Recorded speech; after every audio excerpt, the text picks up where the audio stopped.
Hello students, in last lecture we have discussed about relation between current and drift velocity and also derive an expression for current and drift velocity. Today we will discuss about Ohm's law in scalar form and vector form. Let's start.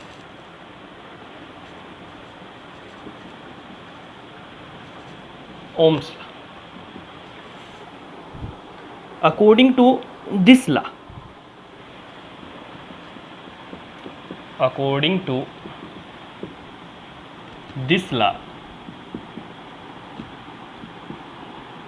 the current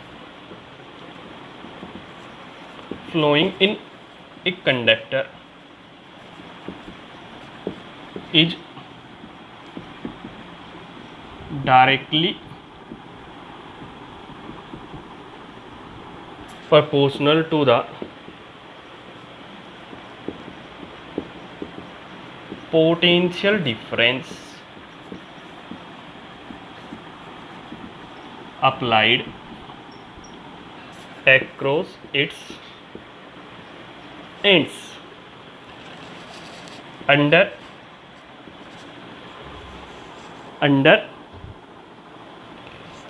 physical conditions, या हम simple बोल सकते हैं यहाँ पे under constant temperature and pressure. अगर temperature और pressure constant होते हैं तो इस लॉ के अकॉर्डिंग करंट जो फ्लो करता है कंडक्टर के अंदर वो क्या होता है, directly proportional to the potential difference applied across its ends. यहाँ पे इंपॉर्टेंट चीज़ ध्यान रखना, करंट क्या है, directly proportional to potential difference. But current कब फ्लो करता है, फर्स्ट कंडीशन क्या है, जब पोटेंशियल डिफरेंस अप्लाई करेंगे तभी करंट फ्लो करेगा। तो delta V directly proportional to I and delta V is equal to Ri, where R is constant of proportionality which is known as resistance of conductor। ये आगे हम पढ़ेंगे resistance के बारे में कंप्लीट। तो delta V is equal to क्या हो गया, Ri। ओके, ये क्या है, ओम्स लॉ है। अब इसमें कुछ चीज़ें आप ध्यान रखना। Ohm's law is not a universal law. Ohm's law is not a universal law. That is, it is not a law of nature. It is not a law of nature. इसका मतलब क्या है कि इसको हम सभी जगह अप्लाई नहीं कर सकते। It does not apply anywhere. It does not apply anywhere, that is सभी कंडीशन में हम इसको अप्लाई नहीं कर सकते। ये अभी आगे पढ़ेंगे, फेलियर ऑफ ओम्स लॉ और वैलिडिटी ऑफ ओम्स लॉ, उसमें डिस्कस करेंगे।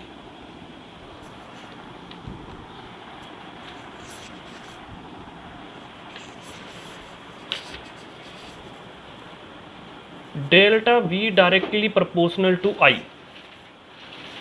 and delta V is equal to Ri. It is scalar forms of Ohm's law. Scalar form of Ohm's law, ये स्केलर फॉर्म है। इसका प्रूफ देखो,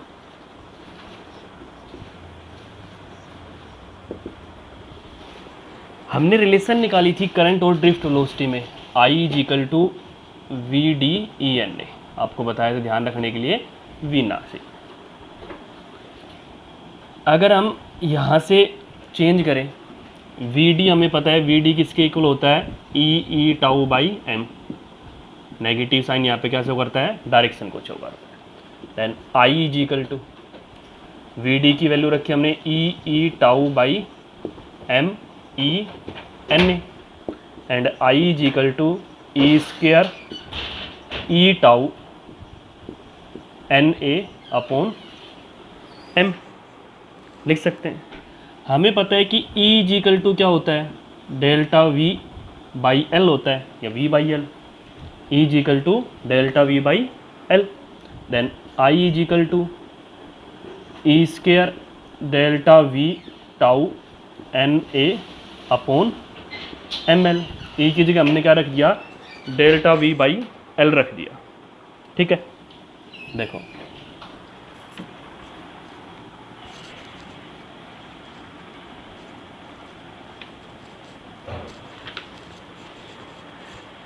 I equal to क्या आ गया हमारे पास, E square delta V tau N A by M L.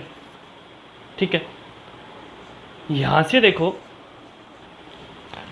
I equal to, यहां से हम अगर वैल्यू निकाल लें, डेल्टा V को इधर ले आए, I upon delta V is equal to क्या लिख सकते हैं, E square tau N A upon M L लिख सकते हैं। यहाँ से अगर हमने ये लिख दिया डेल्टा V की वैल्यू निकाल लें यहाँ से, तो delta V upon I equal to क्या हो जाएगा, इसका रेसिप्रोकल हो जाएगा, M L upon N E square tau A लिख सकते हैं।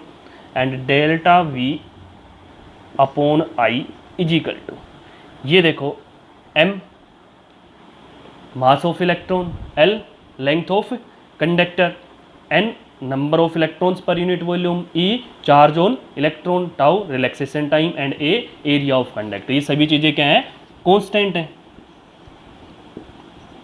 Constant. Then delta V directly proportional to I लिख सकते हैं यहाँ से। ये proof of Ohm's law, this is scalar form of Ohm's law. Okay, यहाँ से देखो क्या क्या चीज़ें डिनोट हो रही हैं यहाँ पे। m यहाँ पे क्या है, m is equal to mass of electron, ठीक है, l is equal to length of conductor, n is equal to number of electrons per unit volume, E is equal to charge on electron, tau is equal to relaxation time and A is equal to area of conductor. ये सभी चीज़ें क्या है, constant है। देखो ये क्या है, कांस्टेंट। ओके, तो यहाँ से delta V directly proportional to I आ गया, और ये क्या है, scalar form of Ohm's law. Okay,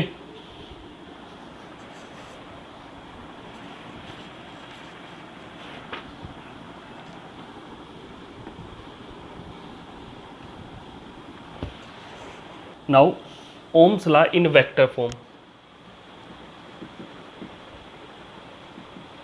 ohms law in vector form, scalar form क्या था, delta V is equal to R I. Okay, यहाँ पे इसका वेक्टर इक्विवेलेंस क्या है, डेल्टा V की जगह electric field E is equal to resistance की जगह रेजिस्टिविटी एंड I की जगह current density. Okay, E is equal to rho J, या हम क्या लिख सकते हैं, E is equal to J row.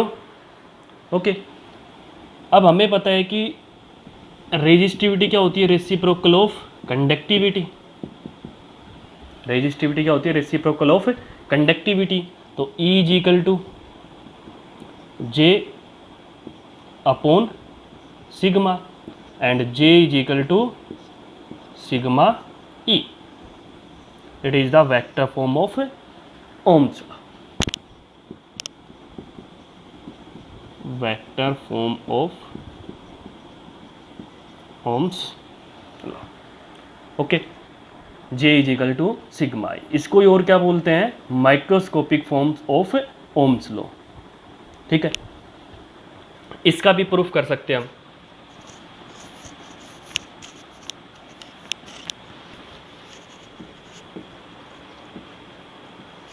Proof J is equal to sigma E, इसको प्रूव करना हो तो कैसे करेंगे? Okay, I is equal to क्या होता है, V D E N A, यहाँ से ए को हम इधर ले आए, I by A is equal to V D की वैल्यू रख दी E tau by M, I upon A is equal to E square E tau N upon M. I by A को क्या लिख सकते हैं, J is equal to E square tau N by M, और यहाँ पे हमने क्या रख दिया, ये ई रख दिया। ये कंप्लीट किसके इक्वल आता है, रेजिस्टिविटी के इक्वल। ये जो वैल्यू है यहाँ से ये किसके इक्वल आएगी, 1 अपॉन रो के इक्वल आएगी। ठीक है, तो इसको हम क्या लिख सकते हैं, 1 by rho into E and J is equal to sigma E. तो यहाँ से प्रूव भी कर सकते हैं, आगे एक रिलेशन में निकालेंगे हम कि ये वैल्यू जो है ये 1 बाई रो के इक्वल आएगी। ठीक है, तो इसको प्रूव कर सकते हैं वेक्टर फॉर्म को भी। तो दो फॉर्म ध्यान रखना, scalar form and vector form of Ohm's. अब देखो इसमें graph between V and I या V I characteristics of Ohm's. हमने पढ़ा कि V delta V directly proportional to I है। ओके, तो ग्राफ क्या बनेगा, स्ट्रेट लाइन ग्राफ बनेगा, डेल्टा वी एंड आई कैसा ग्राफ बनेगा, एक स्ट्रेट लाइन ग्राफ बनेगा। Okay, if theta is the angle then slope of V I graph is equal to क्या होगा, टेंजेंट थीटा। और टेंजेंट थीटा को हम क्या लिख सकते हैं, यहाँ से किसी भी पॉइंट से लें तो डेल्टा वी अपॉन आई लिख सकते हैं, delta V upon I and tangent theta is equal to delta V upon I क्या होता है, आर रेजिस्टेंस। तो अगर हमें रेजिस्टेंस निकालना हो तो स्लोप से निकाल सकते हैं, R is equal to tangent theta. Okay, ये ग्राफ जरूर ध्यान रखना, डेल्टा वी और आई ऐसे भी मिल सकता है, आई डेल्टा वी तो 1 बाई आर रेसिप्रोकल आएगा उसका slope, slope is equal to reciprocal of resistance. ठीक है, ये आगे वैल्यू भी निकालेंगे ये।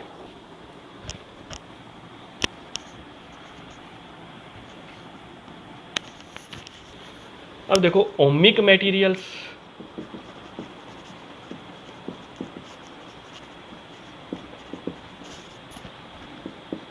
The materials which obey the Ohm's law are known as ohmic materials। जिनके लिए ओम्स लॉ ओबे होती है, वैलिड होती है, उनको हम क्या बोलते हैं, ओमिक मटेरियल्स बोलते हैं। ओके, फॉर एग्जांपल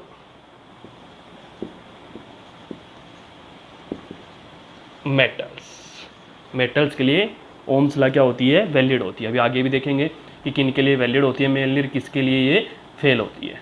ठीक है, नॉन ओमिक, ये पता है ओमिक मटेरियल ओम्स लॉ को ओबे कर रहे हैं तो इनके अकॉर्डिंग क्या होगा, V directly proportional to delta V directly proportional to I होगा, और ओमिक कंडक्टर के लिए जो ग्राफ होगा वो भी क्या होगा, स्ट्रेट लाइन ग्राफ होगा। ओके, तो ये भी ध्यान रखना। नॉन ओमिक मटेरियल्स ये कौन से होंगे, which do not obey Ohm's law, which do not ओबे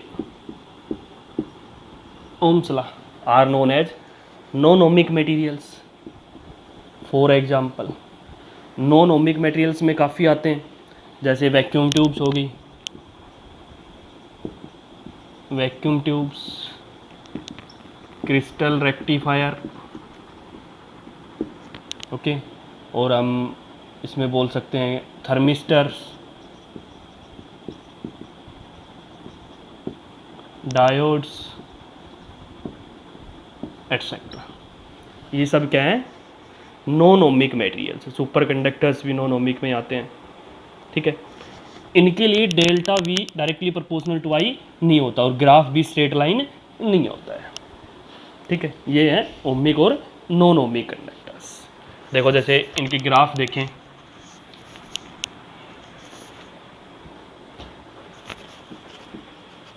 सम non ohmic materials, non ohmic materials कौन कौन से हैं, उनके लिए ग्राफ। जैसे हम देखें टेट्रोड वाल्व के लिए, देखें पहले एक बार, टेट्रोड वाल्व वैक्यूम ट्यूब में आती हैं। वैक्यूम ट्यूब में जैसे डायोड हो गए, टेट्रोड हो गए, ठीक है, पेंटोड हो गए, ऐसे अलग अलग आते हैं। तो इनके लिए ग्राफ होता है, वो किस टाइप से ग्राफ बनता है, या आप ऐसे बना सकते हो, वी आई के बीच में ग्राफ, ऐसे देख रहे हैं हम, वी और आई के बीच में ग्राफ है, इस टाइप से ग्राफ होता है। ये ग्राफ होता है टेट्रोड के लिए, टेट्रोड वाल्व के लिए, ठीक है। ऐसे ही डायोड के लिए देखिए हम,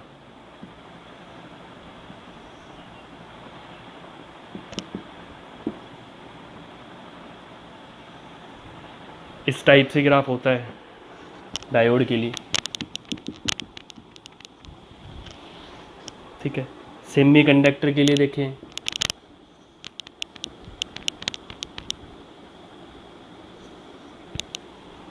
सेमीकंडक्टर के लिए ग्राफ होता है ये वी और आई का,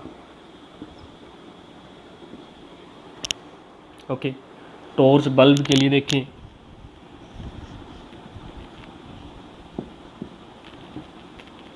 टॉर्च बल्ब के लिए जैसे इस टाइप से होता है यो। तो ये कुछ नॉन ओमिक कंडक्टर हैं जिनके लिए ग्राफ है वो स्ट्रेट लाइन नहीं होते। क्रिस्टल रेक्टिफायर हो गया, सुपर कंडक्टर्स हो गए, इनके भी देखेंगे रेजिस्टिविटी के बेस पे देखेंगे, रेजिस्टिविटी टेम्परेचर के बेस पे भी देखेंगे इनके ग्राफ, ठीक है। तो अब इसमें मेन कंडीशन आती है कि ओम्स लॉ वैलिड कहाँ कहाँ होती है और कहाँ पे वैलिड नहीं होती है, ठीक है। देखो, validity and failure of Ohm's law, validity and failure of Ohm's law. देखो, Ohm's law is valid only for metals.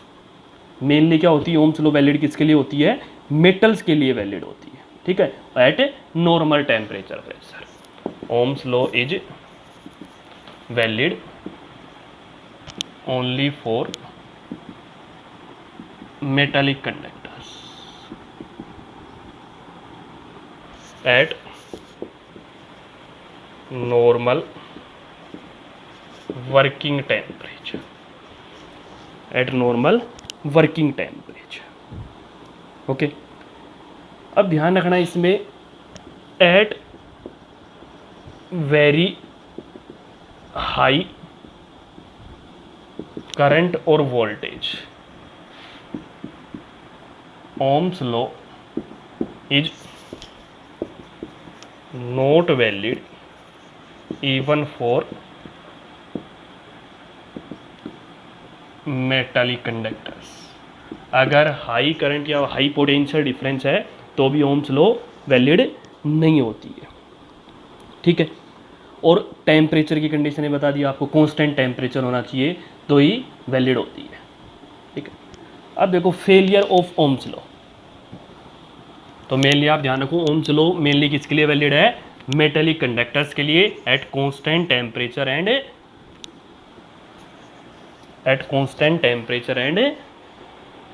Very small या मॉडरेट बोल सकते हैं current and potential difference, okay. अब वैलिड कहाँ नहीं होती, ohms law is not followed, Ohm's law is not followed in following cases। कहाँ कहाँ नहीं होती है। जैसे देखो मटेरियल्स, किन किन मटेरियल्स के लिए नहीं होती है ओम्स लॉ वैलिड। इसमें vacuum tube,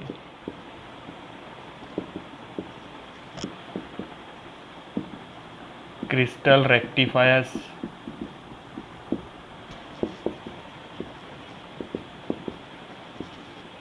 thermistors, super conductors etcetera, इनके लिए ओम्स लॉ वैलिड नहीं होती है। ठीक है, ट्रांजिस्टर भी बोल सकते हैं अगर लिखना चाहो तो, यहाँ पे ट्रांजिस्टर भी लिख सकते हो, ट्रांजिस्टर्स एटसेट्रा। अब होती है कंडीशन, किस कंडीशन में वैलिड नहीं होती है, कंडीशंस, किन किन कंडीशंस में ओम्स लॉ वैलिड नहीं होती है। देखो at very high temperature, high temperature पे ये वैलिड नहीं होती है, या एट वेरी हाई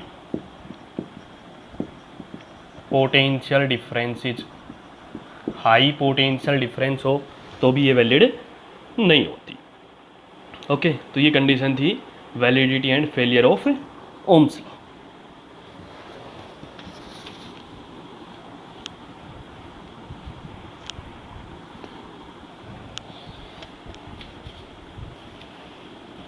अब आता है resistance and resistivity.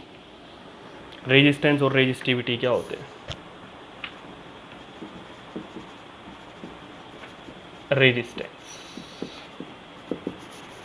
Simple resistance क्या होता है? सिंपल रेजिस्टेंस क्या होता है? The property of a conductor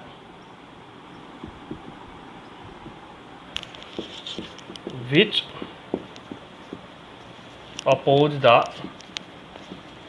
flow of current is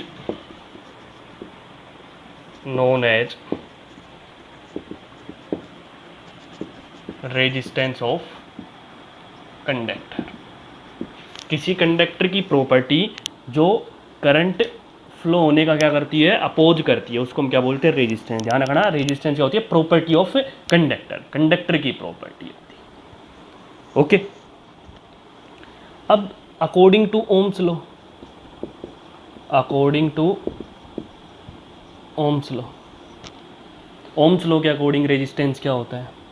delta V is equal to R I and R is equal to delta V upon I.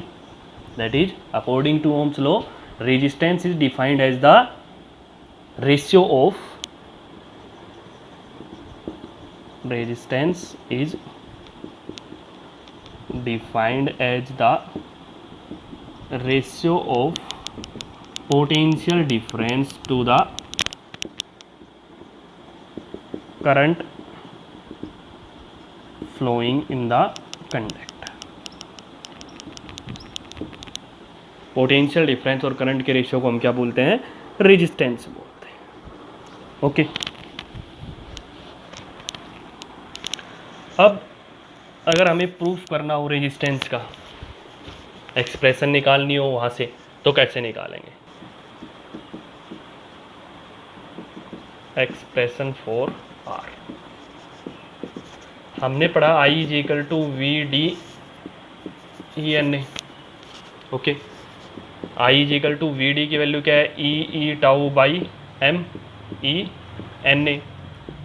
I is equal to यहाँ से E square E tau N A by M लिख सकते हैं। E को क्या लिख सकते हैं? V by L. I is equal to E square tau N A V by L, ये रख दिया हमने, अपोन में एम एल हो गया। यहाँ से I upon V is equal to E square tau N A by M L and V upon I is equal to M L upon N E square tau A. V by L potential difference upon current क्या होता है? Resistance होता है। तो हम क्या बोल सकते हैं? R is equal to M L upon N E square tau A. Okay, यहाँ से अगर रेजिस्टिविटी की निकालनी हो तो रेजिस्टिविटी निकाल सकते हैं। देखो ये कंप्लीट क्या है, कांस्टेंट है, तो R इज इक्वल टू, यहाँ से क्या लिख सकते हैं, R is equal to rho L by, ठीक है। तो रेजिस्टिविटी यहाँ से क्या आ गई, देखो M upon N E square tau, resistivity की वैल्यू आ गई, rho is equal to M upon N E square tau. तो रेजिस्टेंस के लिए हमारे क्या आ गया, R is equal to rho L by A. आगे देखो कोज ऑफ रेजिस्टेंस, रेजिस्टेंस किसके कारण होता है, मेन कोज क्या होता है रेजिस्टेंस का, cause of resistance, cause of resistance, main cause क्या होता है रेजिस्टेंस का, देखो the main cause of resistance is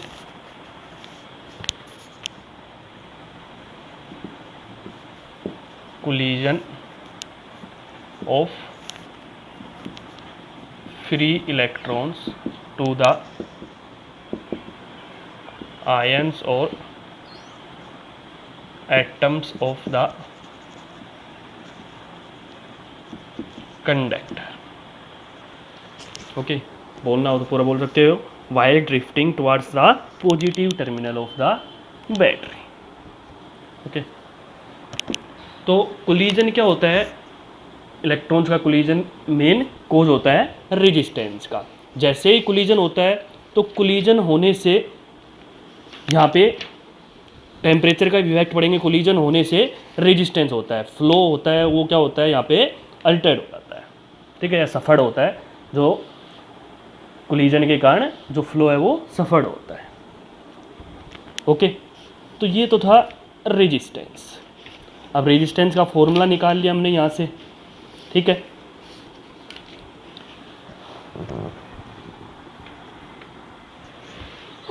तो फॉर्मूला ऑफ रेजिस्टेंस क्या गया, हमने निकाल लिया यहाँ से, दो फॉर्मूले निकाल लिया, R is equal to rho L by A, और उसको दूसरी टर्म में भी निकाल लिया हमने, ठीक है। वहाँ से रो रेजिस्टिविटी थी, R is equal to V upon I. अब unit and dimension of R, R is equal to क्या होता है, डेल्टा V अपॉन आई, ठीक है। R is equal to delta V upon I according to Ohm's law. दूसरा formula हमने क्या निकाला, R is equal to rho L by A. तो यूनिट क्या होगी रेजिस्टेंस की, SI unit of resistance is ohm, ये सिंबल होता है ओम का। Okay, SI unit of resistance is ohm. 1 ohm अगर डिफाइन करना हो तो कर सकते हैं हम, डेल्टा V क्या हो 1 वोल्ट हो, और I क्या हो 1 एम्पियर हो, तो रेजिस्टेंस है वो क्या होगा 1 ओम होगा। That is resistance of a conductor is said to be 1 ohm if 1 ampere current is flowing through the conductor when 1 volt potential difference is applied across its ends. Okay, अगर इसी में ही आपको इसकी सीजीएस यूनिट देखनी हो तो CGS unit भी देख सकते हैं। सीजीएस यूनिट जैसे 1 वोल्ट में हम लिखें इसको ईएमयू की टर्म में, ईएमयू ऑफ पोटेंशियल, एम्पियर को भी ईएमयू की टर्म में लिखें तो क्या आएगा, 1 ओम को हम बोल सकते हैं 10⁻⁹ ईएमयू, ठीक है, 10⁻⁹ ईएमयू। तो 1 ओम इज इक्वल टू क्या हो गया 10⁻⁹ ईएमयू ऑफ रेजिस्टेंस। क्यों, क्योंकि 1 वोल्ट में क्या होते हैं 10⁸ ईएमयू ऑफ पोटेंशियल होते हैं, 1 एम्पियर में 10⁻⁻1 ईएमयू ऑफ करंट होता है। तो यहाँ से हम ये यूनिट भी निकाल सकते हैं, 1 ohm is equal to 10⁻⁹ EMU.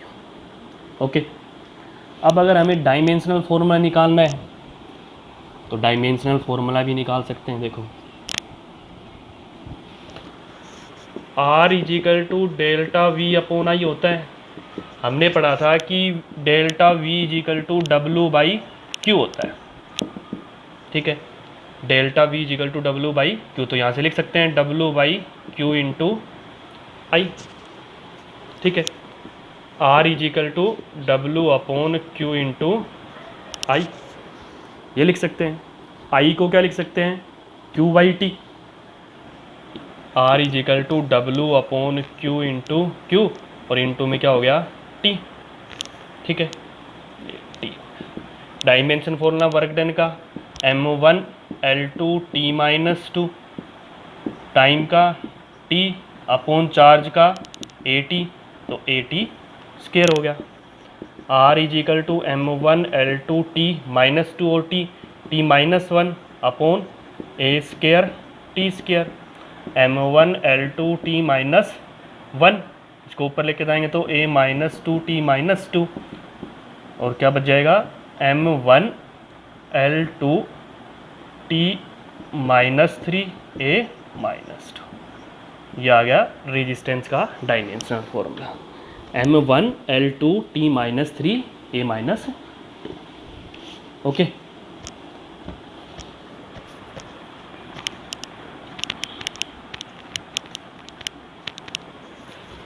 Next देखो conductance.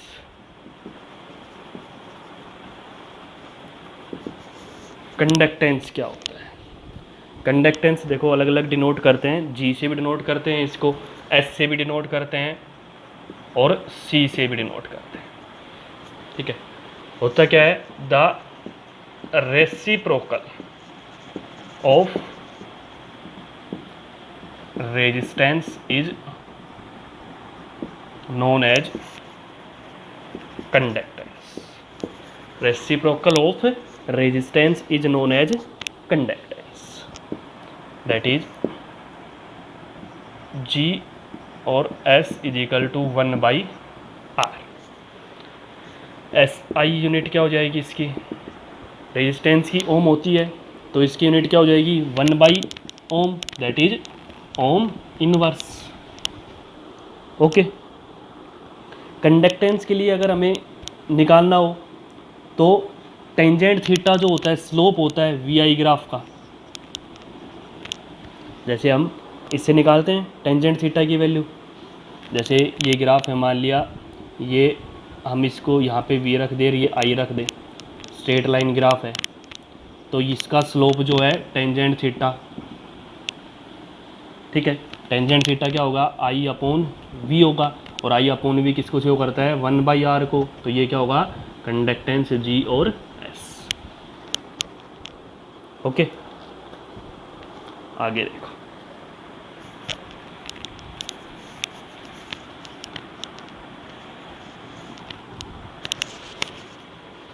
Factors on which resistance depends, factors on which resistance of a conductor depends, किन किन फैक्टर पे डिपेंड करता है रेजिस्टेंस। ओके, देखो first point, length of the conductor,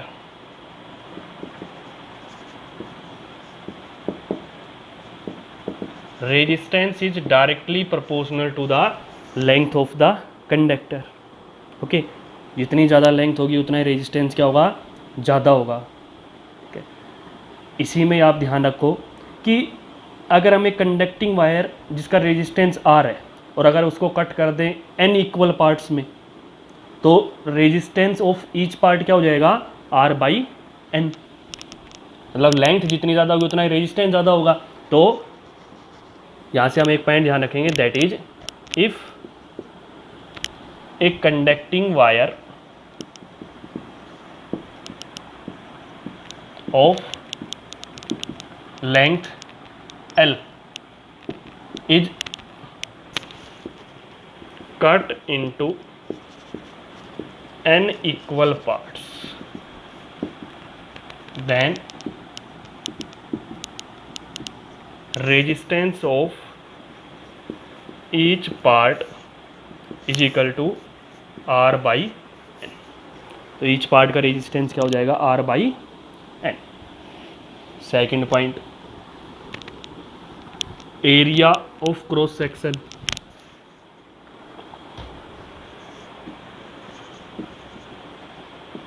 area of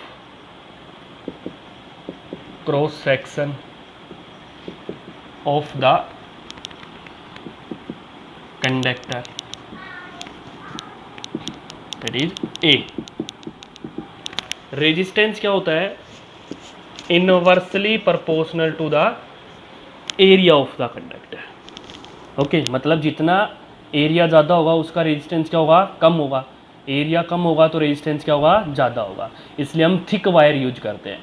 thick wire का मतलब area उनका क्या है? ज़्यादा है, और एरिया ज़्यादा है तो रेजिस्टेंस क्या होगा? कम होगा। ठीक है, more is the area of cross section, less is the resistance. Okay, अब यहाँ पे एक चीज़ ध्यान रखना कि रेजिस्टेंस है वो प्रॉपर्टी ऑफ द कंडक्टर होता है, जो पहले मैंने आपको बता भी दिया है।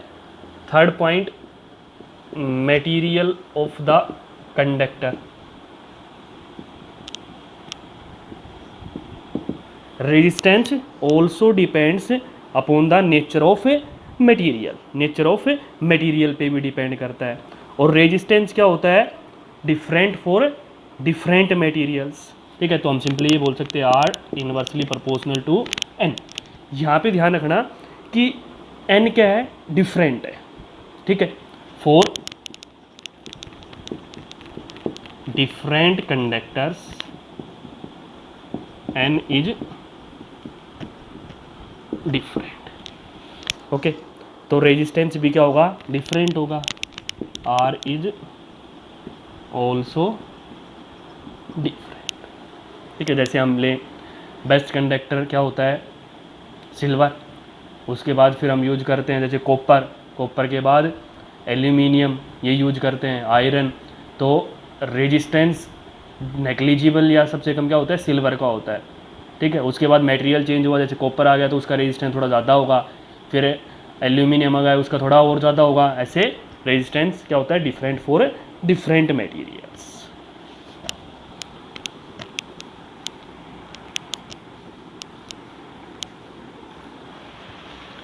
अब आता है फोर्थ पॉइंट, टेम्परेचर।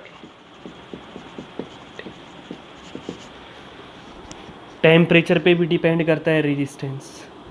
ठीक है, तो हमने यहाँ से पढ़ा था कि आर जो रेजिस्टेंस है वो इनवर्सली प्रोपोर्शनल टू टाउ है। रिलेशन निकाली थी हमने रेजिस्टेंस की, तो रेजिस्टेंस क्या था? M upon N E square tau L by A. तो आर क्या है? Inversely proportional to tau. इसका मतलब क्या हुआ कि when a metal is heated, जब मेटल को हीट करते हैं, then the atoms in the metal vibrate more frequently, that is vibrate with greater amplitude, due to which frequency वहाँ से क्या होती है? इंक्रीज होती है। ठीक है, that is number of collision between free electrons and atoms increase. Number of collision increase होता है, और नंबर ऑफ कोलिजन इंक्रीज होगा तो इसका मतलब क्या हुआ कि टाउ क्या हो रहा है? डिक्रीज हो रहा है। जैसे ही हम टेम्परेचर को इंक्रीज करते हैं तो कोलिजन फ्रीक्वेंसी क्या होती है? इंक्रीज होती है। ठीक है, कोलिजन फ्रीक्वेंसी इंक्रीज होती है और टाउ क्या होता है? डिक्रीज होता है। ठीक है, टाउ डिक्रीज होगा तो रेजिस्टेंस क्या होगा? इंक्रीज होगा। ध्यान रखना ये किसके लिए है? फॉर कंडक्टर्स के लिए। ठीक है, तो कंडक्टर में रेजिस्टेंस क्या होता है? टेम्परेचर इंक्रीज करने से रेजिस्टेंस क्या होता है? इंक्रीज होता है। Okay, resistance increases with increase in temperature for conductors. Resistance decreases with increase in temperature for semiconductors. ये आगे हम देखेंगे temperature dependence of resistance and resistivity, उसके अंदर थोड़ा डिटेल में पढ़ेंगे। अलॉय के लिए क्या होता है? कांस्टेंट रहता है। ठीक है, रेजिस्टेंस कांस्टेंट और मॉडरेट विद टेम्परेचर। ठीक है, इंक्रीज कर दे चाहे डिक्रीज कर दे कोई इफेक्ट नहीं पड़ता फॉर अलॉयज। तो ये हम टेम्परेचर डिपेंडेंस ऑफ रेजिस्टेंस और रेजिस्टिविटी में पढ़ेंगे।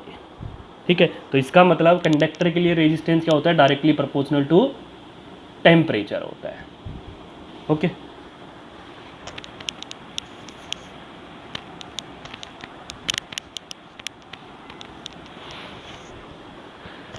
नेक्स्ट है रेजिस्टिविटी।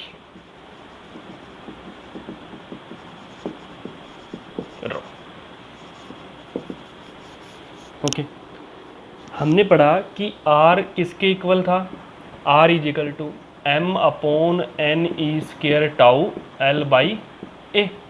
तो यहाँ पे ये जो कंप्लीट कांस्टेंट है ये किसके इक्वल है, रेजिस्टिविटी के इक्वल है। That is rho is equal to क्या है, m/n² टाउ। ध्यान रखना, resistivity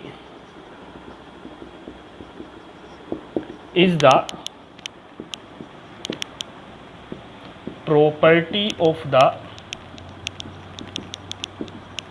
material of conductor. Resistance conductor की प्रॉपर्टी होती है, जबकि रेजिस्टिविटी उसके मटेरियल की प्रॉपर्टी होती है। ठीक है, तो इसका मतलब क्या हुआ कि resistivity is independent of shape and size of conductor. That is resistivity is independent of shape and size of the conductor. Okay, it depends only on material and temperature. अब ये भी आगे पढ़ेंगे।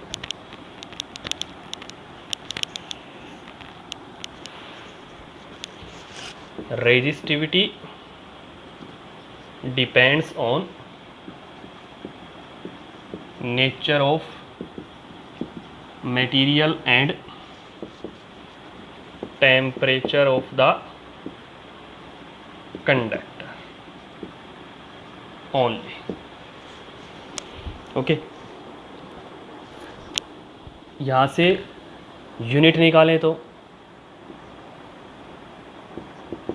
SI unit of resistivity. SI unit क्या हो जाएगी, हमें पता है R is equal to rho L by A होता है, तो rho is equal to RA by L। Okay, तो यहाँ से रेजिस्टेंस यूनिट क्या होती है, ओम होती है, area metre square, length metre, तो यूनिट क्या होगी, ओम मीटर। ओके, ये क्या होगी, SI यूनिट ऑफ रेजिस्टिविटी।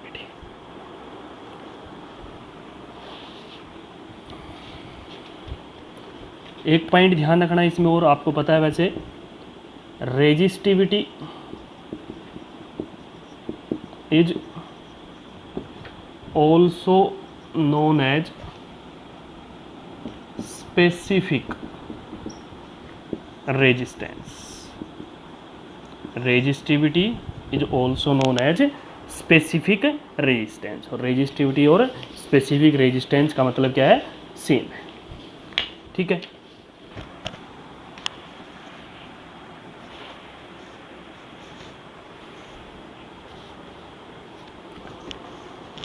एक तो आप ये ध्यान रखना कि resistivity of silver is minimum. Silver की रेजिस्टिविटी क्या होती है, मिनिमम होती है। ठीक है, और फ्यूज्ड क्वार्ट्ज की and resistivity of fused quartz is maximum. Okay, अगर इनकी वैल्यू देखें तो वैल्यू नियरली इक्वल टू क्या होती है, रेजिस्टिविटी ऑफ सिल्वर 1.6 इंटू 10⁻⁻8 ओम मीटर के नियरली इक्वल टू होती है। ठीक है, और इसकी जो वैल्यू होती है वो nearly equal to 10⁻16 ohm metre के इक्वल होती है। ठीक है, तो वैसे ध्यान रखना आप, रेजिस्टिविटी ऑफ सिल्वर मिनिमम होती है और फ्यूज क्वार्ट्ज की क्या होती है, मैक्सिमम होती है। ठीक है, टेम्परेचर के बेस पे रेजिस्टिविटी देखो, अभी हम आगे और भी पढ़ेंगे कि और रेजिस्टिविटी किन किन फैक्टर पे डिपेंड करती है, तो इसके अलावा और फैक्टर भी देखेंगे। जैसे दो फैक्टर तो हो गए, टेम्परेचर और नेचर ऑफ मटेरियल। ठीक है, देखो टेम्परेचर के साथ हमने रेजिस्टिविटी देख ली, तो किन के लिए क्या होता है, देखो मेटल्स के लिए, मेटल्स के लिए अगर हम ग्राफ बनाएं रेजिस्टिविटी और टेम्परेचर में, तो इस टाइप का ग्राफ बनता है वो। ठीक है, थोड़ा सा ये कर्व्ड होता है यहाँ से, इस टाइप से ग्राफ बनता है। ये किसके लिए है? मेटल्स के लिए। सेमीकंडक्टर की रेजिस्टिविटी क्या होती है? टेम्परेचर के साथ डिक्रीज होती है। इस टाइप से ग्राफ बनेगा इसका फॉर सेमीकंडक्टर। ठीक है, सुपर कंडक्टर का अगर ग्राफ देखें, सुपर कंडक्टर हम आगे पढ़ेंगे तो सुपर कंडक्टर क्या होते हैं वहाँ से हम देखेंगे।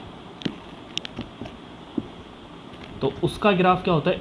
कुछ इस टाइप से होता है, ऐसे ग्राफ होता है इसका सुपर कंडक्टर।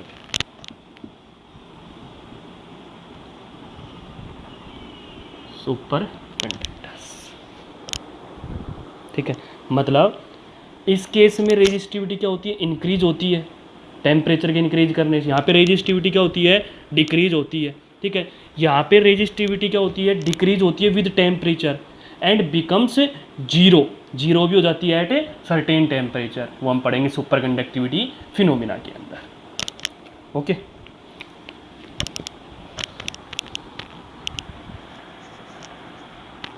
अब देखो इनके अलावा ऑन किन फैक्टर पे डिपेंड करती है? टेम्परेचर और नेचर ऑफ मटेरियल तो हमने पढ़ लिया।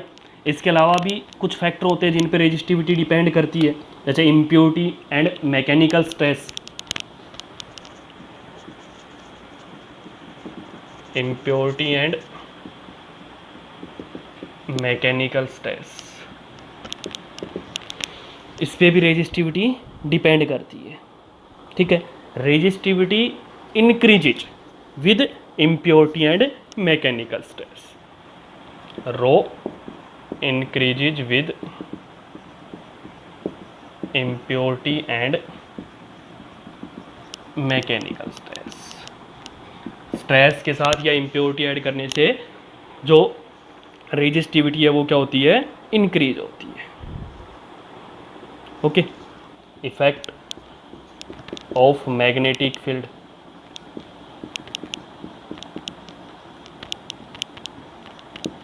Effect of magnetic field, magnetic field का क्या इफेक्ट होता है?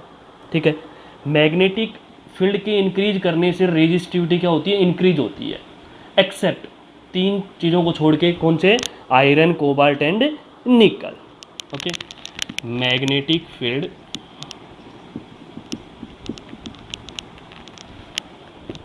Increases the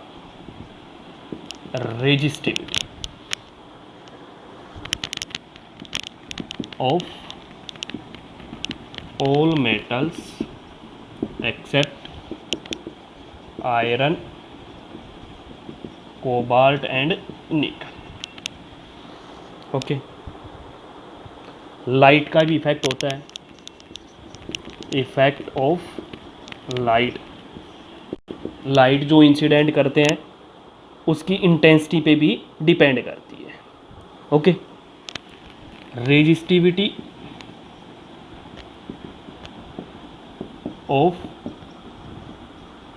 certain elements, resistivity of certain elements like selenium, sulphides, cadmium, ये तीन होते हैं। इनकी रेजिस्टिविटी इनवर्सली प्रोपोर्शनल होती है to the intensity of light, is inversely proportional to the intensity of light. Okay, तो ये इफेक्ट है रेजिस्टिविटी के ऊपर। किन किन चीज़ों का इफेक्ट पड़ता है? That is factors on which resistivity depends. अब इसमें जैसे रेजिस्टेंस का रेसिप्रोकल क्या बोलते हैं? कंडक्टेंस, ऐसे ही कंडक्टिविटी। कंडक्टिविटी सिग्मा से डिनोट करते हैं। The reciprocal of resistivity is known as conductivity. The reciprocal of resistivity is known as conductivity, that is sigma is equal to 1/ρ। हमने रो की वैल्यू निकाली थी, ध्यान हो आपको, क्या थी, m/n/e² टाउ। तो इसका रेसिप्रोकल सिग्मा क्या आ जाएगा यहाँ से, n/e² टाउ/m। ठीक है, जो हमने यूज की थी ओम्स लॉ की वेक्टर फॉर्म। ठीक है, ये वैल्यू आई थी और इसको हमने क्या लिखा था यहाँ से, रेसिप्रोकल ऑफ रेजिस्टिविटी, और किसके इक्वल थी ये, सिग्मा के इक्वल थी। ठीक है, देखो